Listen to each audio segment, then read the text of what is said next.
આ દુનિયાનો નિયમ છે સાહેબ. દુઃખ આવે એટલે ભગવાનનું મંદિર ન છોડીએ અને સુખ આવે એટલે ભગવાનનું મંદિર જોઈએ નહીં આપણે. ઘણા લોકો હોય છે સાહેબ આ દુનિયામાં.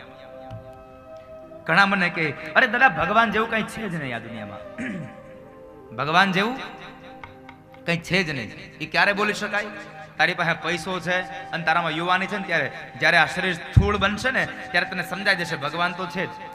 કારણ દીકરાઓ કામે વ્યા જાય, દીકરાની વહુ તને પાણીનો પ્યાલો આપશે નહીં. તારે ફલંગ નીચે જ માટલી પડી હશે અને તું તારી જાતે પાણીની ગ્લાસ નહીં ભરી શકે ને ત્યારે તને ખબર પડશે કે આ દુનિયામાં ભગવાન અવશ્ય છે. દુઃખ વગર ખબર ન પડે. પણ આપણે તો દુઃખ અને સુખ કયું? આપણા જીવનમાં દુઃખ કયું, સુખ કયું? તો કે આપણા જીવનમાં પૈસો આવે એ સુખ અને પૈસો વયો જાય એ દુઃખ. વિપદો નૈવ વિપદઃ સંપદો નૈવ સંપદઃ. જીવનમાં પૈસો આવે એ સુખ છે ને પૈસો વયો જાય એ દુઃખ છે. અરે સાહેબ પૈસો તો આવે ને જાય, પૈસો આવે ને જાય. આ સુખ ને દુઃખ નથી, પણ ભગવાનનું નામ આપણા મોઢેથી ન લેવાય ને એ આપણી દુનિયાનું, આપણી જિંદગીનું દુઃખ છે. અને ભગવાનનું નામ તમે ગાઓ ને એ તમારા માટે જિંદગીનું સુખ છે સાહેબ. તમારા ઘરમાં ગમે તેટલો રૂપિયો હશે પણ તમે અત્યારે કથાના મંડપમાં બેહીને જે આનંદની અનુભૂતિ કરો એ તમારા ઘરમાં મળશે આનંદ? નહીં મળે સાહેબ. અહીંયા પરમાત્માનું નામ લેવાય છે, ઈશ્વરના નામનો મહિમા ગવાય છે. રામચરિત માનસમાં એક ચોપાઈ છે. હનુમાનજી મહારાજને પ્રશ્ન કર્યો, હનુમાન આ દુનિયામાં દુઃખ અને સુખની પરિભાષા શું છે? અને હનુમાનજી મહારાજ જવાબ આપે, કહ હનુમંત વિપત્તિ પ્રભુ સોઈ જબ તવ સુમીરન ભજન ન હોઈ. કહ હનુમંત વિપત્તિ પ્રભુ સોઈ જબ તવ સુખ અને દુઃખ શું છે? હનુમાન કહે છે, બાપજી આ દુનિયામાં જ્યારે જ્યારે ભગવાનનું નામ ભૂલાઈ જાય ને એ મોટું જિંદગીનું દુઃખ છે. અને જ્યારે જ્યારે ભગવાનનું નામ યાદ આવે ને, જ્યારે ભગવાનના ગુણાનુવાદ ગવાય ને એ આ દુનિયાનું સૌથી મોટું સુખ છે. આ દુનિયાનું સૌથી મોટું સુખ છે.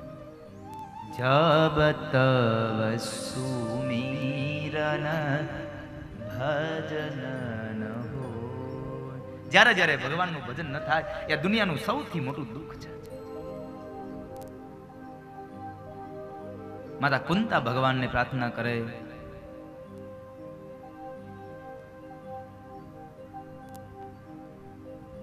દ્રૌપદી ભગવાનની પ્રાર્થના કરે, 5 પાંડવો ભગવાનની પ્રાર્થના કરે અને ભગવાન રોકાયા. કોના માટે? દ્રૌપદી, પાંડવો, કુંતા, ઉત્તરા માટે ના, તો ભગવાનને એનું પોતાનું આપેલું વચન, દાદા ભીષ્મને જે વચન આપ્યું હતું ને યાદ આવ્યું. દાદા ભીષ્મને આપેલું વચન યાદ આવ્યું. કયું વચન? આ વચન ક્યારે આવ્યું? કુરુક્ષેત્ર મેદાનમાં યુદ્ધ ચાલે છે ને એ યુદ્ધની અંદર 1, 2, 5 દિવસ વ્યતીત થયા અને દુર્યોધને દાદા ભીષ્મને મેણું માર્યું. દાદા તમે યુદ્ધ કરો છો પણ મારા પક્ષમાંથી ભલે રહ્યા પણ છતાં તમે હિત તો પાંડવોનું જ ઈચ્છો છો. અરે દુર્યોધન આવું કશું નથી, હું તારા પક્ષમાંથી જ લડું છું, મને આવું કંઈ નથી. ના દાદા તમે જો ધ્યાનથી લડો ને તો પાંડવોની કોઈ તાકાત નથી કે આવતીકાલનો સૂર્ય ઉદય જોઈ શકે. ભીષ્મ કહે છે કે દુર્યોધન તને જો મારામાં ભરોસો ન હોય ને તો એક કામ કર, આજ રાત્રિના સમયે જ્યારે હું ભગવાનનું ભજન કરવા બેસું ને ત્યારે તારા પત્ની ભાનુમતીને મારી પાસે મોકલજે, એટલે હું એને અખંડ સૌભાગ્યવતી ભવના આશીર્વાદ આપી દઉં અને પછી કાલ તારા પક્ષમાંથી યુદ્ધ કરું તો તને ભરોસો આવશે ને? હા દાદા તો મને ભરોસો આવે. કઈ વાંધો નહીં. યુદ્ધ વિરામ થયું. સાંજના સમય બરાબર દાદા ભીષ્મ પોતાની છાવણીમાં ગયા, પાંડવો પોતપોતાની છાવણીમાં ગયા. રાતનું ભોજન કરી પરવારી અને સૌ લોકો પોતપોતાનું કામ કરે, પોતે નિંદ્રાને આધીન થવાની તૈયારી થઈ.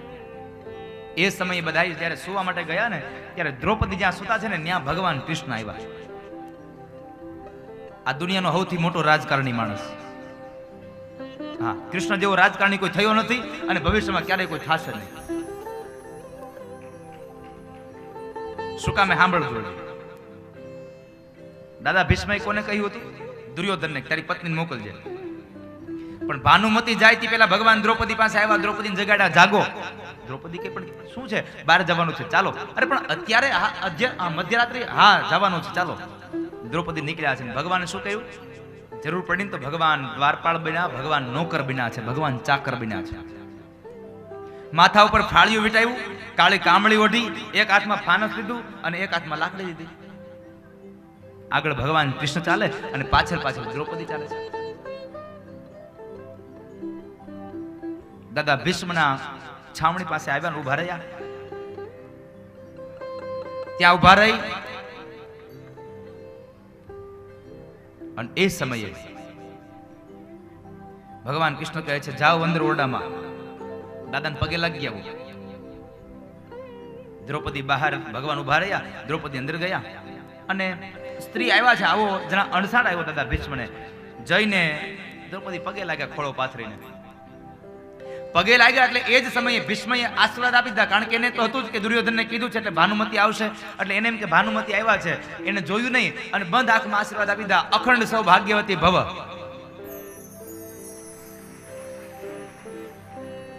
દાદા ભીષ્મે આશીર્વાદ આપ્યા અને દ્રૌપદી બોલ્યા, દાદા હવે આ કુરુક્ષેત્રના મેદાનમાં કદાચ ગમે તેટલા દિવસ યુદ્ધ ચાલે ને અને યુદ્ધની અંદર પાંડવો ગમે એની લડે ને તો હવે મને બીક નથી, કારણ મારા બાપના આશીર્વાદ મારા માથા ઉપર છે. હવે પાંડવોનો વાળ વાકો ન થાય કોઈ દિવસ, હવે પાંડવોનું કોઈ ન થાય. દ્રૌપદીનો અવાજ સાંભળ્યો એટલે ભીષ્મની આંખો ખુલી જાય, જોવે તો દ્રૌપદી, અને એકદમ આશ્ચર્યચકિત સાથે પૂછ્યું, દ્રૌપદી તું અહીંયા? હા દાદા હું. દાદા ભીષ્મ સમજી ગયા, દ્રૌપદી અહીંયા આવી છે ને તો એની બુદ્ધિ નથી આલી, આમાં કોઈ બીજું રમત રમે છે, આ તો મહાભીષ્મ છે સાહેબ. એટલે દાદા એ પૂછ્યું, દ્રૌપદી તું કોની હારે આવી? અરે દાદા હું આજ મારા દ્વારપાળ હારે આવી છું, મારા નોકર હારે આવી છું. દાદા કહે છે, ભલે નોકર હારે, તારો નોકર ક્યાં છે? કારણ દાદા ભીષ્મ કહે છે, આજ હું ક્યારનો ધ્યાન ધરવા બેહું છું તો જ્યારે પણ જોઉં ત્યારે નોકર જેવો દેખાય છે, નોકર જેવો દેખાય છે. તારો નોકર ક્યાં છે? બહાર બોલ, ચાલ મને લઈ જા. દાદા ભીષ્મ દ્રૌપદીની હારે નોકર પાસે આવે છે, આવીને જોવે છે, આછું આછું અંજવાળું છે, થોડો થોડો ચહેરો દેખાય છે. દાદા ભીષ્મ આમ નિરખીને જોવે છે. દ્રૌપદીને કહે છે, દ્રૌપદી મેં બેટા આ માણસને કંઈક જોયો હોય એવું મને દેખાય છે, કે મારી સ્મૃતિમાં આવ્યો હોય. ભગવાન કહે છે, ક્યાંક ઓળખી ન જાય તો સારું, ક્યાંક ઓળખી ન જાય તો સારું. અને આ દુનિયામાં બધાને આવું જ હોય છે સાહેબ. બે મહેચ્છાઓ હોય દુનિયામાં, કેટલી? બે ઈચ્છા હોય. આ દુનિયામાં બધાય મને ઓળખે, આ દુનિયામાં બધા મને ઓળખે, અને એક અંદરનો ડર હોય કે આ દુનિયામાં કોઈ ઓળખી ન જાય મને. દુનિયાના બધા માણસો મને ઓળખે, પણ એક મોટો ભય હોય કે મને કોઈ ઓળખી ન જાય.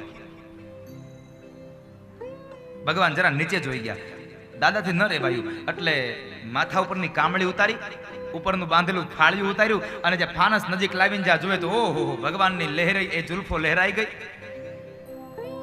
અને કાળો એ કૃષ્ણ જોયો. દાદા ભીષ્મ બે હાથ જોડીને કહે છે, પ્રભુ શું કર્યું તમને? આ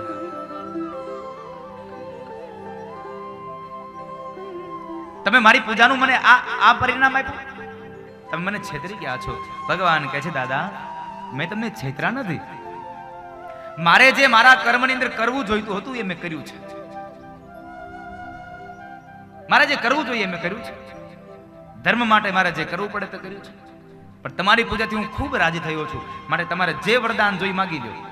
હવે આમાં જેટલા બેઠા છો એ લોકો મારો અવાજ સાંભળો છો ને, તો તમે એટલું કહો મને કે તમારી આવી પરિસ્થિતિ હોય, કંઈકની સામે કાલે સવારે યુદ્ધ કરવા જવાનું હોય, કાલ સવારે તમે લીધેલી લોટરીની ટિકિટ ખુલવાની હોય અને આગલે દી સાંજે ભગવાન તમને એમ કંઈક માગો, હું આપું તમને? સાચું બોલજો, ભગવાનનો કસમ ખાઈને. હો, શું માગો? ભગવાનનો ડર રાખજો. શું માગો? યુદ્ધ કરવા જવાનું તો એમ માગો કે મારી જીત થઈ જાય, અને લોટરી ખુલવાની તો શું થાય? હે ભગવાન, આ લોટરી મને લાગી જાય. દાદા ભીષ્મે ન માગ્યો યુદ્ધની જીત, ન માગી લોટરી, શું માગ્યું? મારો અંત સમય જ્યારે આવે પ્રભુ તમે રહેજો આ નહીનો ની સામે પ્રભુ મારો તે સમય જ્યારે આવે પ્રભુ તમે રહેજો અનયોની સામે પ્રભુ મારો અંત સમય જ્યારે આવે પ્રભુ તમે રહેજો આ નહીનો ની સામે પ્રભુ મારો અંતે સમય જ્યારે આવે પ્રભુ તમે રહેજો અનયોની સામે પ્રભુ મને સ્વર્ગ મળે કે ના મળે મારે દર્શન તમારા કરવા છે મને સ્વર્ગ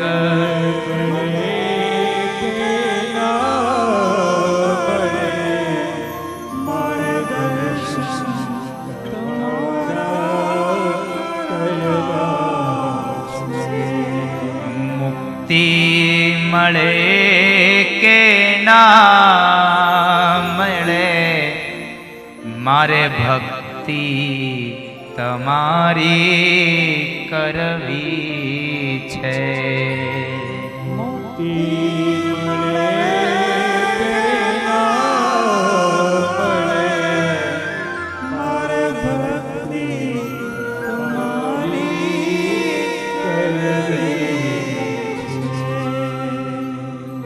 હે ભગવાન મારે બીજું કંઈ ન જોઈએ મારે જોઈએ તો એટલું જ જોઈએ કે મારો અંત સમય આવે ત્યારે તમે મારી સામે હોય અને મારો પ્રાણ તત્વ જ નીકળી જાય મારે બીજું કશું ન જોઈએ પણ આપણે તો ભગવાન પાસે માગવાનો વારો આવે એટલે હે ભગવાન મને પૈસા દેજો મને ગાડી દેજો મને બંગલા દેજો પણ એક વાત યાદ રાખજો